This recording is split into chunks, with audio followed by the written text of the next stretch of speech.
chapitre 1, on va lire les versets 16 et 17. 16 et 17.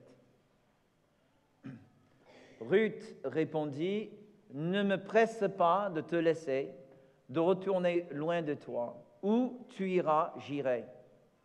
Où tu demeureras, je demeurerai. Ton peuple sera mon peuple et ton Dieu sera mon Dieu. » Amen. Éphésiens 2, chapitre 11. Éphésiens 2 et le chapitre 11, le verset 11. OK? C'est pourquoi vous, autrefois, païens dans la chair, là il parle de ceux qui ne sont pas juifs. Vous savez que l'église à Éphèse était une église vraiment mélangée, vraiment à l'image de l'homme nouveau. OK? Il y avait vraiment une bonne communauté juive dans la ville d'Éphèse, mais il y avait aussi beaucoup de convertis non juifs. C'était l'une des églises principales qui était vraiment une église mélangée. OK?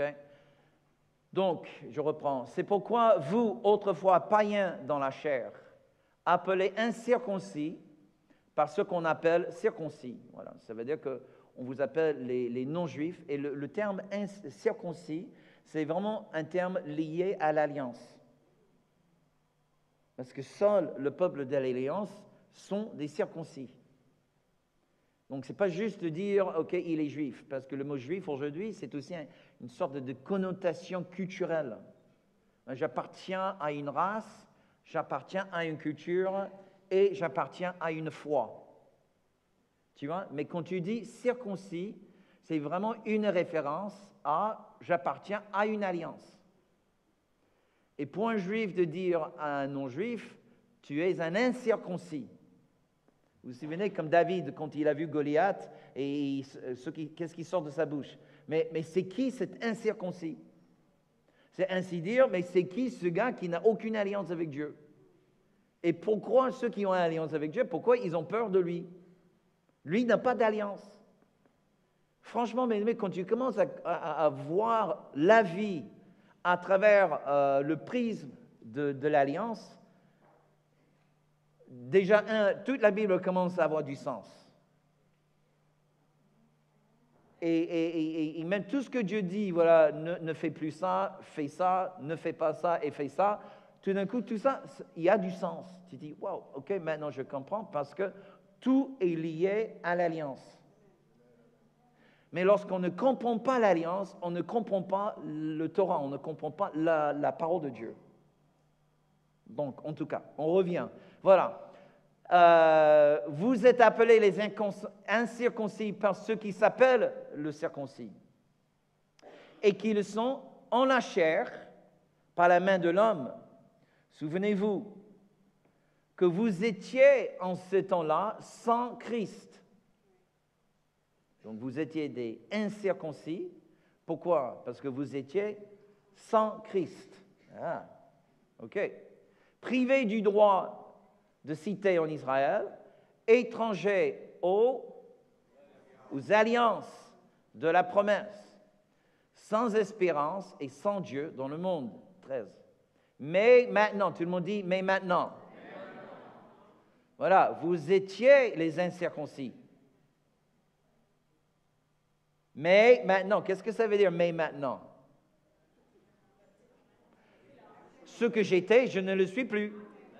Que des choses ont changé. Alléluia. Mais maintenant, en Jésus-Christ, tout le monde dit en Jésus-Christ. Vous qui étiez jadis éloignés, vous avez été rapprochés par le sang de Christ. Et je fais rappel encore à ce message que j'ai fait il y a quelques semaines sur la croix. Il faut vraiment comprendre la croix. Parce que la croix n'est pas juste un symbole de la torture romaine, c'est un symbole de l'alliance. La croix devient pour nous un autel. A-U-T-E-L, un autel, pas H-O, ok. La croix de Jésus devient un autel qui a reçu le sang de l'alliance qui était versé pour les nations, pour les goïms. Non seulement pour le peuple de Dieu, mais aussi pour tous les autres que le peuple de Dieu appelait les incirconcis. Alléluia. Je suis rapproché par le sang de Christ. Ça veut dire par l'alliance que Jésus a fait avec le Père. 14. Car il est notre paix. Lui qui est des deux, n'en a fait qu'un et qui a renversé le mur de séparation. Quel mur de séparation? Le mur entre les soi-disant incirconcis et les circoncis. Il n'y a plus de mur de séparation. 15. L'inimitié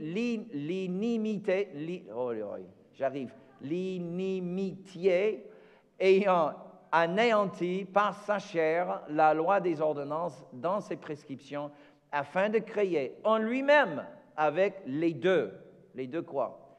Incirconcis et circoncis, dans la chair. Un seul homme nouveau en établissant la paix. Et puis, Paul, il continue. On va s'arrêter là. Alors, depuis des mois maintenant, je suis sur le thème de l'alliance. Et depuis plusieurs semaines, je voulais arrêter et changer la chaîne, passer à un autre sujet, mais je n'arrive pas. Désolé pour ceux qui s'ennuient avec l'alliance. Je prie pour vous, parce que là, ça me bouleverse. Ça me bouleverse. Alors, on va parler de Ruth, et on fera le mieux possible dans le temps que nous avons aujourd'hui. L'histoire de Ruth prend place dans la période qu'on appelle la période des juges. C'est la période, en gros, entre la mort de Josué et le début de la monarchie. OK? Donc, c'est une période qui couvre à peu près 3 siècles et demi. Et on n'est peut-être pas trop loin du temps de Gédéon et Samson. Mais c'est juste mon estimation personnelle. En fait, en Israël, il y avait un homme nommé Elimelech. Sa femme nommée Naomi. Et pour une raison, en fait, la Bible dit tout simplement qu'il y avait une famine en Israël et les deux sont partis vivre dans la région qui s'appelait Moab. Est-ce que vous vous souvenez d'où est venu le monsieur qui était le père des Moabites, qui s'appelait aussi Moab? C'était le produit de l'inceste entre Lot et l'une de ses filles, après la destruction de Sodome et Gomorrhe. Pas vraiment un moment brillant dans l'histoire biblique. Okay? Et Moab, c'est le fruit. C'est-à-dire que, et lorsqu'Israël est sorti d'Égypte, Moab est venu contre Israël. En conséquence, Dieu y dit, en Deutéronome, je crois que c'est soit le chapitre 23 ou 25, peu importe, n'est que les Moabites sont maudits, c'est un peuple maudit. Et qu'il ne faut laisser aucun, même un Moabite, qui se fait circoncire et qui entre dans le tribut d'Israël, il est privé du tabernacle jusqu'aux 10e génération. Tellement forte était la malédiction sur ce peuple. Et en raison de la naissance, et en raison de leur rébellion contre Dieu et contre le peuple de Dieu. Que Dieu a dit, même dans le meilleur des cas, le gars qui dit, mais je me repens pour mes péchés, pour les péchés de mes pères, et j'accepte le Dieu d'Israël, et voilà, j'entre dans, et puis je paye le prix de la circoncision, et voilà, même lui, jusqu'à la 10e génération, privé de la présence de Dieu. Que vous pouvez dire sévère. OK.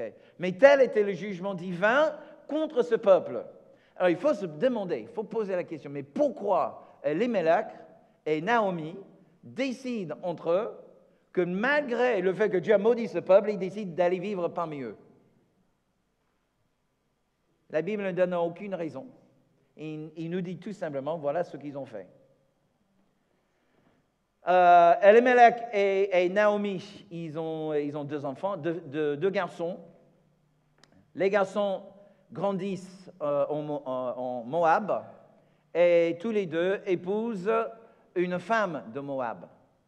Alors, comment laisser aussi, non seulement tu quittes ta terre promise, en plus tu vis parmi un peuple maudit, privés de la présence de Dieu jusqu'aux 10e génération. Et en plus, Dieu te donne 2 garçons qui sont vraiment les héritiers de la promesse divine, et tu laisses tes 2 enfants, tes 2 fils épouser des femmes moabites. Encore une fois, nous n'avons aucune révélation, aucune indication sur le pourquoi ils ont fait ainsi. Mais quand même, il ne faut pas se réjouir par rapport à cette histoire. Bon, Elimelech, il meurt en Moab. Peu de temps après, 10 ans plus tard, les 2 fils meurent.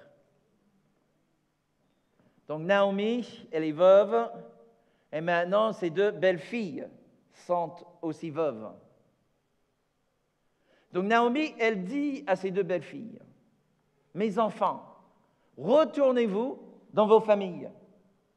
Parce qu'à mon âge, est-ce que vous attendiez à ce que je me remarie et que je fasse encore 2 fils et que mes 2 fils grandissent pour que vous puissiez les épouser? » Parce qu'il faut comprendre, mes amis, qu'à cette époque-là, la femme n'avait vraiment aucun droit à l'héritage. L'héritage se transférait du père au fils. Donc, la femme, pour pouvoir survivre dans le monde, elle était obligée d'être attachée à un homme. Est-ce que vous voyez? Mesdames, vous avez une telle liberté aujourd'hui. On peut dire gloire à Dieu pour cela. C'est juste que ce n'était pas du tout le cas au temps de Ruth. Et encore moins pour une femme qui n'était pas déjà attachée à Israël. Parce qu'au moins en Israël, il y avait certaines conditions là où la femme pouvait, quand même, dans certaines conditions, hériter les biens de son père. Okay? C'était décidé au temps de Moïse. Okay? Mais elle n'était pas en Israël, elle était en Moab. Il n'y avait aucun droit pour les femmes en Moab. Donc Naomi, pour le bien de leur fille, disait, mais retournez-vous dans vos peuples. Donc Orpa,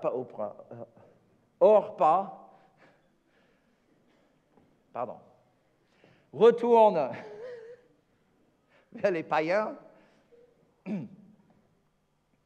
Quelques-uns ont compris, en tout cas. J'essaie d'être quand même sage. Et Ruth a un autre cœur. Et c'est de là vient cette phrase que nous avons, avec laquelle on a commencé ce matin, le texte. Non, où tu iras, j'irai. Et où tu demeures, je demeurerai. Et ton peuple sera mon peuple, ton Dieu sera mon Dieu. Et puis, comme ça, Naomi, avec sa belle-fille Ruth, retourne en Israël, dans la ville de Bethléem, d'où trouver les terres du mari de Naomi. Vous me suivez toujours? OK. J'essaie de faire vite et précis. Mais elles arrivent sans pouvoir travailler, sans avoir l'argent pour vraiment récupérer la terre. Bien évidemment, comme les terres étaient délaissées, il y avait peut-être des dettes à payer et les dettes n'étaient pas payées. Donc, la terre, elle ne pouvait pas travailler la terre. Ce n'était pas comme s'il y avait un compte bancaire qui les attendait en Israël. Okay? Il y avait probablement des dettes assez importantes. Et pour pouvoir commencer à travailler, il fallait d'abord payer les dettes. Donc, est-ce que vous voyez? C'était vraiment une situation très précaire. Il n'y avait pas d'État, il n'y avait pas d'alloc, il n'y avait rien. Okay? 2 femmes, chacune veuve, pas de frères, pas de cousins, pas d'oncles. Voilà, 2 femmes, toutes ça dans le monde. Et donc, Naomi, elle dit à sa belle-fille, mais va dans les champs et glaner des champs pour qu'on puisse au moins manger un peu de pain. Il faut savoir qu'en Israël, tous les champs étaient en forme de carré. Mais les fermiers n'avaient pas le droit de ramasser le carré. Ils devaient ramasser en forme d'un cercle, justement pour laisser les coins des champs pour les pauvres. C'est pour ça, mes amis, que personne en Israël ne mourrait jamais de la pauvreté. Par contre, ce qui était intéressant, c'était une forme de taxe. C'était une forme de taxe, même si ce n'était pas très précise comme taxe. Par contre, il était interdit à ce que le cultivateur cultive tout le champ et puis par la suite distribue aux pauvres. Non, le pauvre devait travailler. C'était interdit à laisser le pauvre rester chez lui pendant que le fermier fasse tout le travail et puis que quelqu'un d'autre vienne derrière, voler de son produit et le redistribuer. C'est quand même du vol. C'est juste que pour l'État, c'est un vol légal. Mais c'est toujours du vol. Mais c'est tout ce que je vais dire à ce propos. Parce qu'on ne sait jamais qui va regarder ça sur YouTube. Donc, il y avait toujours des pauvres qui venaient et glanaient des champs. Okay? C'était la coutume, la tradition, et ça faisait partie de l'économie en Israël. Donc, Ruth vient, et puis, tu sais, Bethléem n'était pas la grande ville, ce n'était pas comme Paris. Une étrangère arrive, et de bouche à oreille, ce que vous voyez, en une semaine, tout le monde est au courant. Et Boaz, il vient pour inspecter ses terres, parce qu'évidemment, c'était un homme quand même assez important, avec des biens importants, mais un homme toujours célibataire. Il dit, c'est qui cette femme? Et puis on lui raconte. C'était la belle-fille de Naomi, et qui s'est attachée vraiment à sa belle-mère, à son Dieu, à son peuple, etc.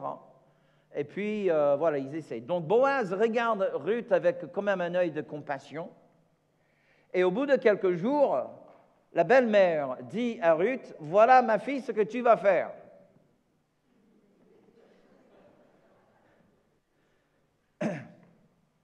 J'aime bien ce que dit Louis II. C'est tellement poétique. Il dit, voilà, tu vas aller lui couvrir les pieds. Quelle belle phrase. Mais déjà, qu'est-ce que Ruth va faire avant d'aller couvrir ses pieds? Elle va se laver, elle va mettre ses meilleurs habits, elle va se parfumer. Pourquoi faire tout ça juste pour couvrir les pieds d'un mec qui a travaillé dans les champs toute la journée? Parce qu'en fait, couvrir les pieds, mes amis, c'est un euphémisme qui signifie, sans aller trop dans les détails, mais se mettre à nu. Voilà. Et même plus intime que ça.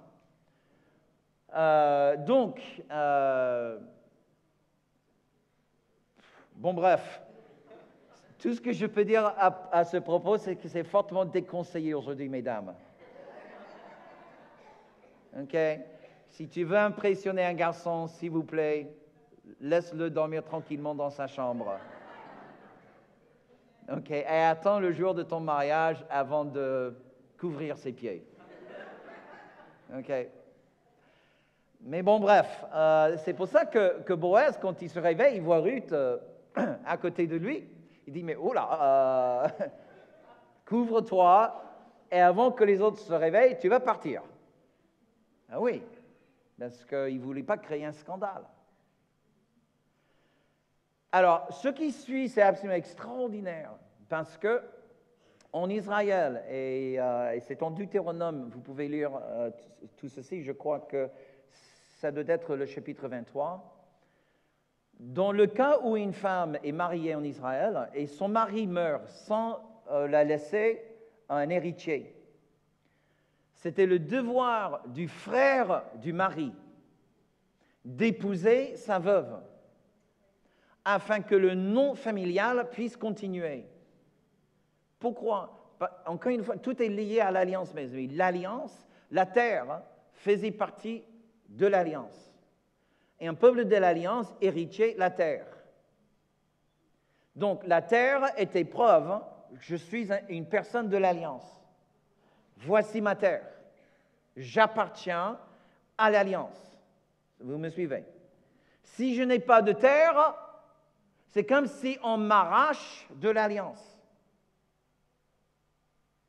C'est la raison pour laquelle c'était primordial. Et d'ailleurs, c'est une des raisons pour laquelle il y avait l'année de jubilé tous les 50 ans, là où, quelle que soit la situation financière, les endettements et tout le reste, transgression, mauvaises décisions, toutes les terres étaient restituées dans les familles le 50e année. C'était pour préserver cette notion de l'alliance du peuple. OK. Donc, cette loi existait. Si par exemple, tu es célibataire, ton frère, il se marie, il meurt, tu étais obligé, aux yeux de Dieu, d'épouser sa femme afin de continuer l'héritage. Pour que les terres ne quittent pas ta famille pour aller dans une autre. Et on appelle ça racheter. On rachète. S'il y a des dettes liées à la terre, tu payes les dettes. Tu assumes toutes les responsabilités pour la situation.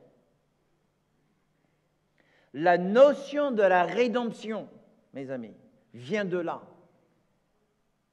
En anglais, on appelle ça le kinsman redeemer, le rédempteur parental. Celui qui appartient à la famille et qui assume les dettes par rapport à son frère. OK? Ce n'est pas tes mauvaises décisions, c'est les mauvaises décisions de ton frère. Ce n'est pas ta mauvaise gestion, c'est la mauvaise gestion de ton père, mais tu assumes. Pourquoi? Parce qu'aux yeux de Dieu, c'est ça le sens d'un rédempteur. Le rédempteur assume les dettes. Il s'appelle Goël, c'est le mot en hébreu, Goël ou Gaal. Mais Goël, c'est un petit peu plus facile à prononcer pour moi, donc on va dire Goël. OK, tout le monde dit Goël. OK. Le Goël, c'est le frère du mari qui vient, il assume toutes les dettes, il rachète non seulement la terre, hein, mais il rachète aussi l'alliance du mariage.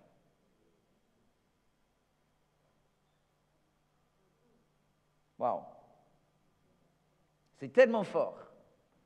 Donc, Naomi, elle dit à ses belles-filles, ben écoute, Boaz, c'est quand même un cousin lointain de ton beau-père.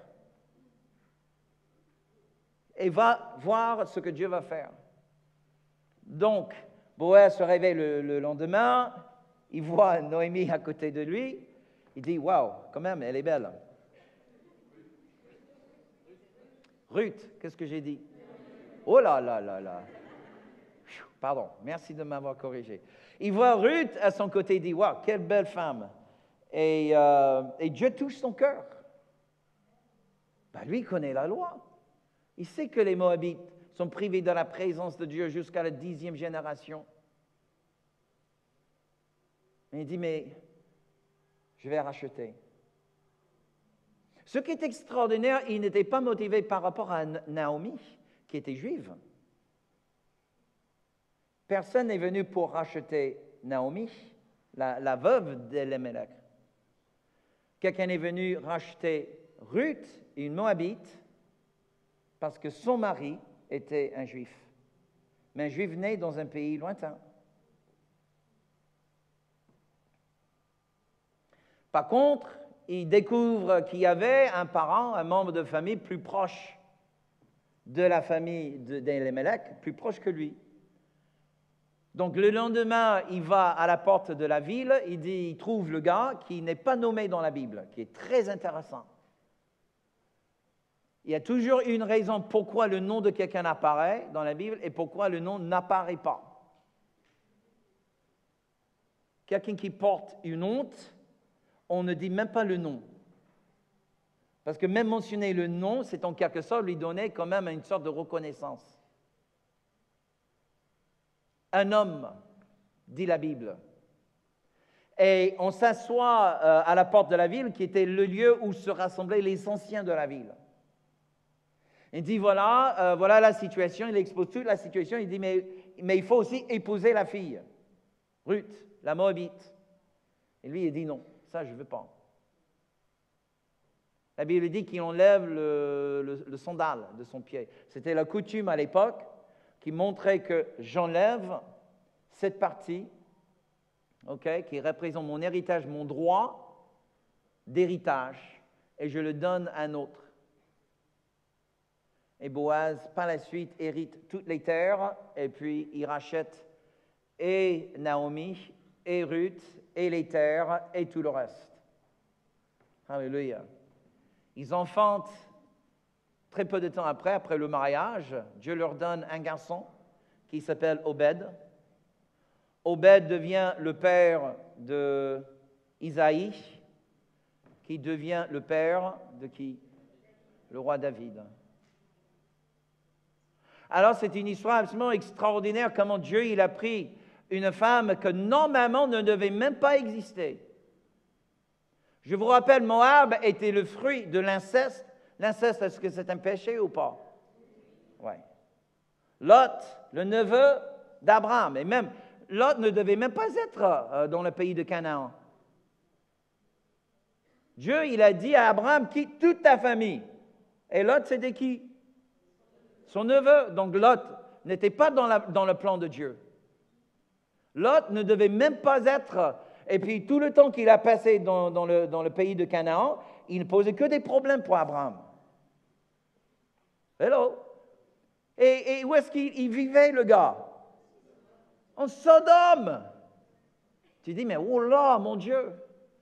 Grâce à l'intercession d'Abraham, Dieu le sauve du jugement. En partant, sa femme, tellement triste de quitter une ville si belle comme Sodome, et regarde en arrière, triste de partir, et Dieu le juge frappe, pouf, et devient un pilier de sel.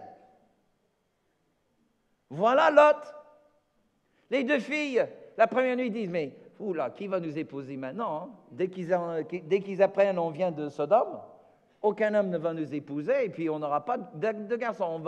On va faire à boire à notre papa, et on va chacune coucher avec lui pour enfanter un garçon. Comme ça, au moins, on ne sera pas sans héritier. Mon Dieu! Le peuple moabite ne devait jamais exister. Ruth ne devait jamais exister. Mais Dieu a fait un tel miracle, mes amis, dans la rédemption, et elle entre dans le lignage du Messie, du Sauveur du monde. C'est absolument extraordinaire ce que Dieu peut faire avec un homme, une femme. Même si tu portes sur toi une sentence de jugement divin, pendant 10 générations, ni toi, ni tes descendants n'entreront pas dans ma présence. Néanmoins, 3 générations après Ruth, il est né le roi David. Wow! Celui qui a préparé tout ce qu'il fallait pour construire le temple de l'Éternel. Celle qui était privée de la présence est entrée dans la fleuve de ressourcement pour que justement quelqu'un vienne des générations après pour bâtir un lieu de la présence de Dieu. Vous ne trouvez pas ça miraculeux? Wow! Et si Dieu a pu faire ça dans la première alliance, que peut-il faire avec toi dans la meilleure alliance? Jésus, Boaz sert comme un type de Jésus pour nous. Quelqu'un qui vient pour acheter les dettes de quelqu'un d'autre. Jésus est notre Goël. Il est notre Rédempteur. Il assume tes dettes.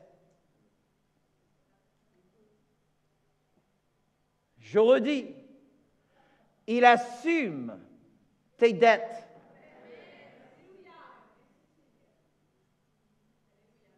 Est-ce que vous imaginez Ruth,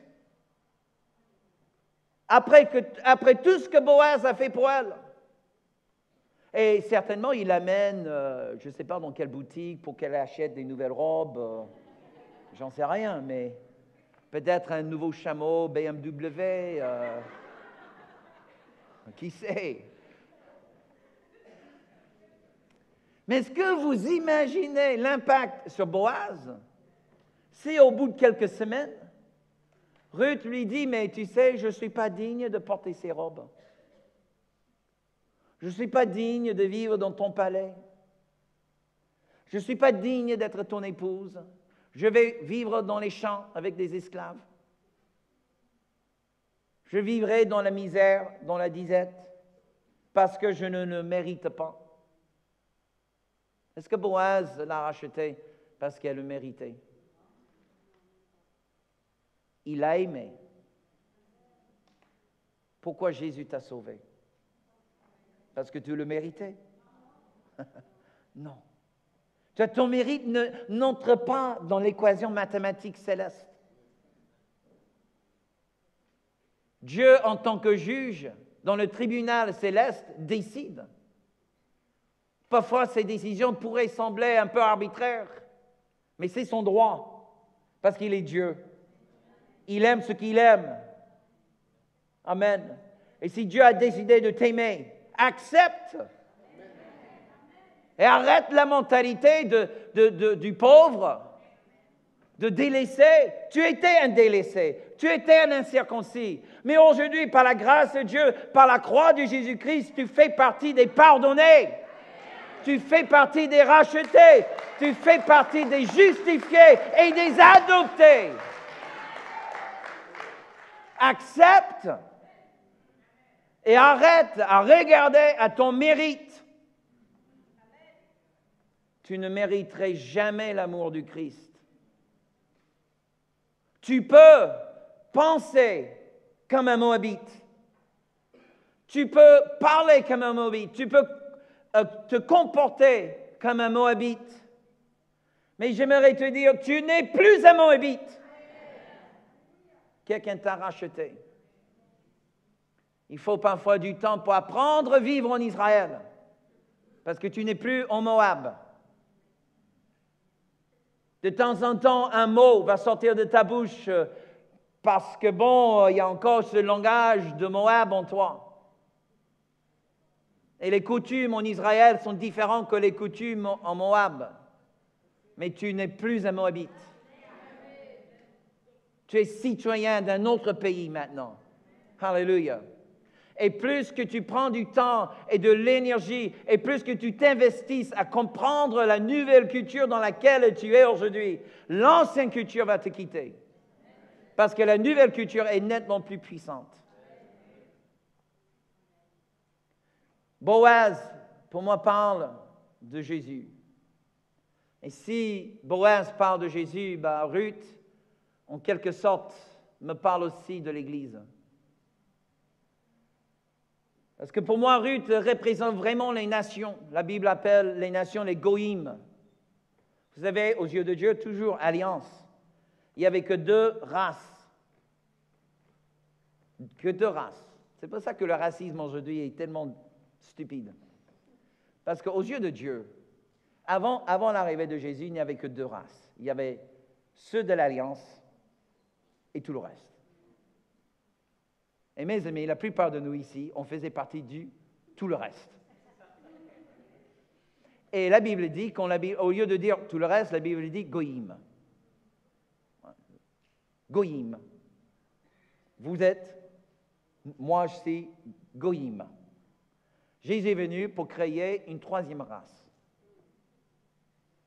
Une nouvelle création. Alléluia. Et maintenant, il prend de ceux de l'Alliance, il prend des goïms pour en faire une nouvelle création. Alléluia. Combien vous faites partie de nouvelle création? Amen. Gloire à Dieu. Tu vois, Ruth, pour moi, me parle. Si Boaz est un type de Christ, un rédempteur, Ruth, pour moi, c'est l'Église. Surtout qu'elle vient des nations. Et par un acte d'un rédempteur dont elle ne mérite pas. Tout ce qu'elle a besoin de faire, c'est de se positionner pour recevoir la rédemption.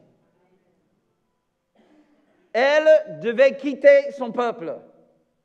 Elle devait sortir de son monde à elle pour aller dans un autre pays, là où elle s'est fait adopter, racheter. Alléluia, mes amis, c'est vraiment l'image de la repentance. Alléluia, amen. Mais si Ruth parle de l'Église, Naomi me parle aussi du peuple d'Israël. Tu vois, Ruth, elle s'est dit en elle, en quelque sorte, je renonce à mes idoles, à mes croyances, à mes faux dieux. Je renonce à ma culture natale, mon peuple, ma langue maternelle. Je renonce à mon style de vie, ma façon d'agir et ma manière de concevoir le monde. Et je m'attache à toi. Et écoutez-moi, mes amis, il n'y a pas de rédemption sans attachement. Boaz, écoutez-moi, Boaz n'a pas quitté Israël pour aller à Moab pour chercher Ruth.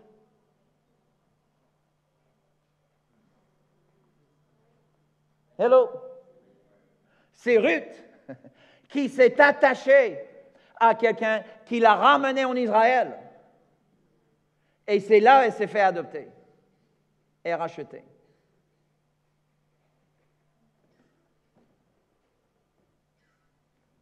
Et dit, ton peuple sera mon peuple. Vous comprenez, mes amis?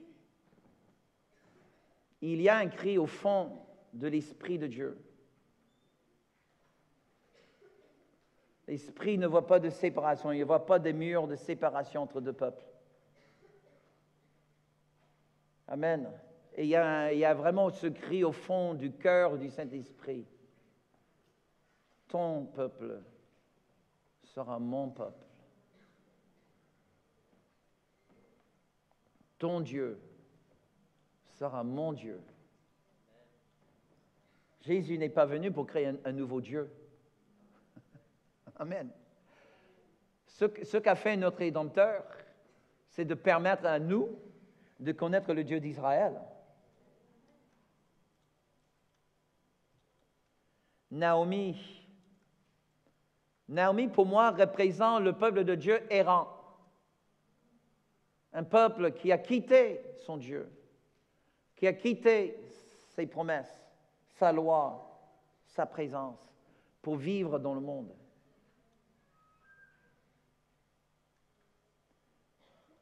Le peuple rétrograde, le peuple sans la présence de Dieu. Néanmoins, Naomi s'attache à elle. C'est extraordinaire. Naomi n'était pas la juive parfaite. Amen. Naomi ne représente pas le juif sanctifié, purifié, le juif parfait, le juif qui est vraiment le représentant parfait de Dieu. Au contraire. Naomi représente le peuple de Dieu errant, le peuple de Dieu éloigné de Dieu. Le peuple qui ne marche pas dans la puissance de l'alliance. Et malgré ceci, Ruth s'attache à elle en disant, ton peuple sera mon peuple, ton Dieu sera mon Dieu.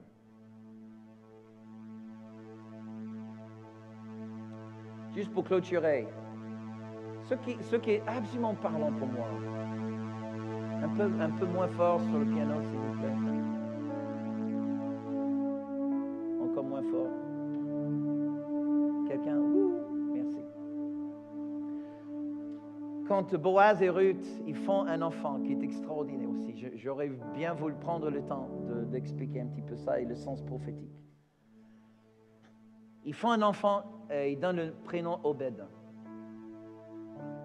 Ce qui est remarquable, c'est que ce n'est pas Ruth qui allaite, c'est Naomi. Naomi prend l'enfant. Et j'ai même pris un peu de temps pour étudier ce phénomène de la femme post-ménopause. Excusez-moi, mesdames. Déjà, les hommes, on comprend très peu sur le corps mystérieux de la femme. Et même la ménopause, ça, pour beaucoup d'hommes, ça passe au-dessous de la tête. Et comment une femme post-ménopause peut allaiter.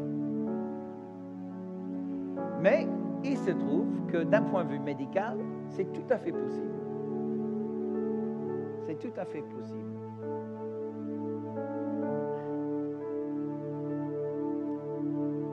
La référence en Hébreu, chapitre 6, que les fondements de la foi font partie du lait spirituel, à la fin de Hébreu 5. Le lait, quand on parle du lait dans la Bible, on n'a pas en image une bouteille. Okay. Le problème aujourd'hui, c'est que cette partie du corps de la femme a une connotation sexuelle. Aujourd'hui, on a du mal à en parler sans évoquer ce côté. C'est vraiment dommage. Parce que le sein maternel donne la vie. Donne la vie. Et tu sais, j'ai lu même ce matin, juste avant de venir, j'ai lu un article sur le lait infantile. Et la différence de la qualité entre le lait infantile et le lait du sein. Vous savez que même récemment, il y a eu des études scientifiques qui étaient faites qui prouvent que même le lait maternel, le lait, quand une femme allaite, que le cerveau de l'enfant développe plus vite. Le cerveau développe plus vite qu'un enfant là où il n'a bu que du lait infantile.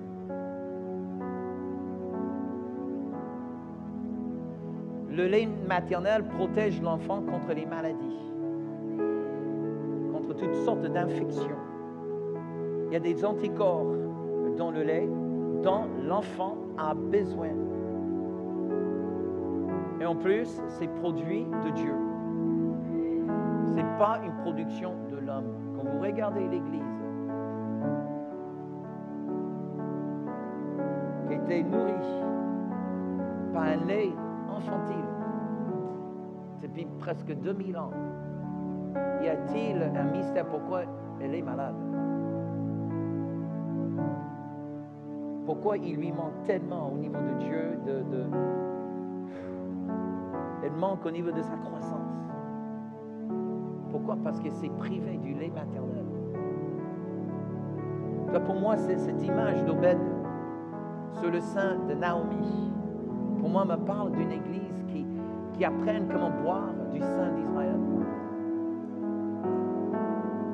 Et qui a compris ce rapport dans la rédemption. On sait d'où on est venu, mais on a du mal à concevoir où on va. C'est pour ça que Paul a insisté tellement dans le Nouveau Testament que le vrai circoncis n'est pas celui qui est circoncis dans sa chair, mais celui qui est circoncis dans le cœur. Et je suis convaincu, mes amis, que pour l'apôtre Paul, d'envisager un jour où l'Église allait se désenraciner du sein d'Israël était inconcevable. Il faut comprendre que la doctrine pauline n'était pas en quelque sorte de dévaloriser le sein d'Israël. C'était pour valoriser cette œuvre de grâce, d'inclusion pour les non-juifs. Mais d'envisager un jour où on dirait, oh, bof, tout ce que tu as fait entre Genèse et Malachie, ça ne me regarde même pas. Je suis du Nouveau Testament. Tu vois, c'est complètement aberrant. C'est une créature qui, déjà, est malade, qui ne grandit pas comme il le faut. Et je ne parle pas de la taille, du nombre de personnes assises le dimanche matin. Je parle de notre influence dans le monde spirituel. Ce n'est pas un hasard, mes amis, que dès le milieu du IIe siècle, quand l'antisémitisme a déjà commencé à infiltrer l'Église, on ne parle plus des apôtres, ni des prophètes. Incroyable. Dès qu'on s'est coupé du lait, Dès qu'on a commencé à boire du lait, entre guillemets, le lait infantile, spirituel, déjà, les maladies commencent à entrer dans l'Église. Dieu est en train de restaurer, amen. Moi, je crois qu'il y a une Église Ruth.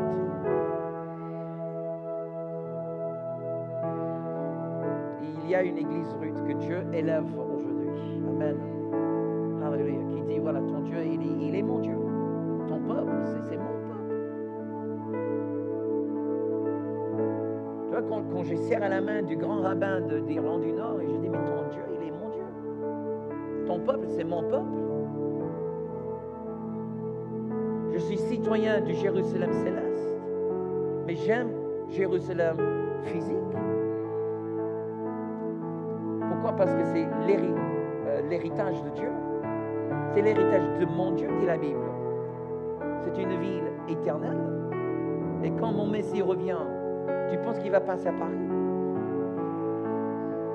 Qu'il va défiler sur le Champs-Élysées? Le 14? Je ne crois pas. Il vient à Jérusalem, mes amis. Il vient sur le mont Sion. Alléluia. Et toute la terre crie. Viens, Seigneur, viens.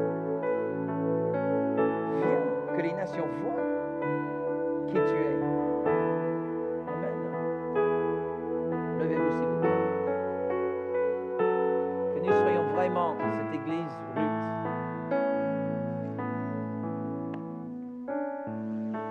Il y a une bénédiction pour l'Église Ruth. Déjà, tout le peuple de Bethléem, après le rachat, il proclame sur Boaz.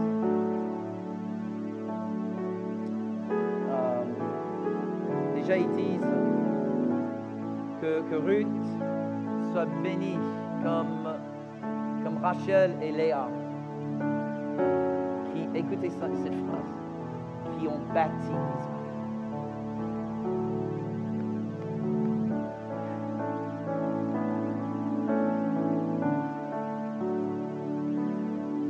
La première phrase, la première bénédiction, il y a 3 bénédictions. La première bénédiction, qu'elle soit bénie dans ta maison.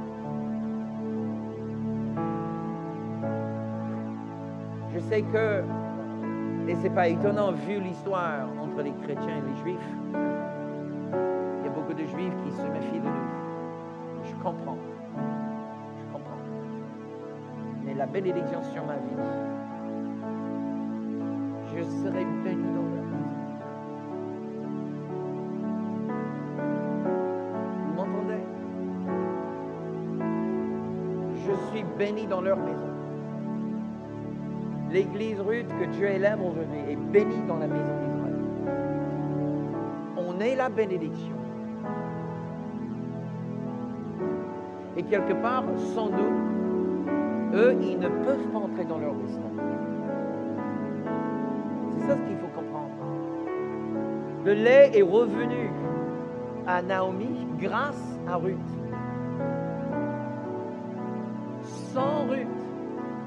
Sans que Ruth n'entre pas dans l'alliance, la vie ne serait pas revenue à Naomi. Israël a besoin de nous. Et sans nous et sans notre amour pour eux, la vie ne peut pas revenir. Ça, c'est la première bénédiction. Que nous sommes bénis dans la maison de Boaz. Numéro 2, que nous soyons comme Léa et comme Rachel qui ont bâti Israël. Il y a quelque chose pour nous à faire. A bâti Israël. Rachel, c'était celle qui était aimée, Léa n'était pas. Et dans l'église Ruth, il y aura toujours une partie aimée et une autre partie qui n'est pas très aimée. Peut-être parce qu'on n'est pas très aimable, j'en sais rien. Mais néanmoins, Dieu va se servir de nous pour aider à bâtir la maison d'Israël. 3e bénédiction. Boaz, que tu sois fort, puissante, prospère, rassasié, complet. Alléluia. Et que ton renommée retentisse à Bethléem.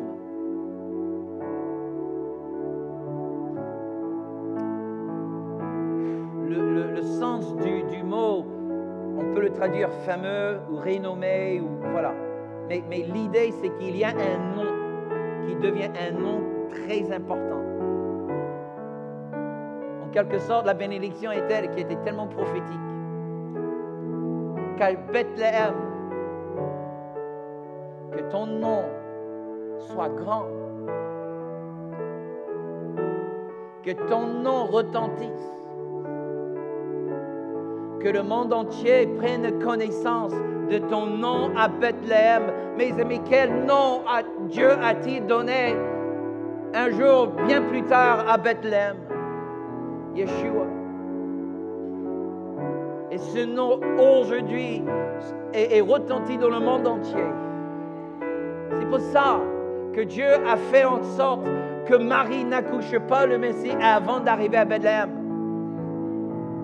Parce que Yeshua est venu à cause de la bénédiction de Ruth. Une bénédiction pour le monde entier. Wouh! OK. Wow. OK. J'ai pris trop de temps. Wow. Mais on a touché les points les plus importants. Gloire à Dieu. Il y avait beaucoup plus. Seigneur, aide-nous à comprendre aujourd'hui ce que tu fais. Tu ouvres les yeux, Seigneur. Juste hier, un pasteur est venu me voir en disant, Robert, il faut qu'on se parle. Je ne comprends pas ce truc sur Israël, mais j'aimerais bien comprendre. Donc, est-ce qu'on peut prendre rendez-vous? J'aimerais que tu me parles de ce que Dieu t'a révélé. Je dis merci, Seigneur.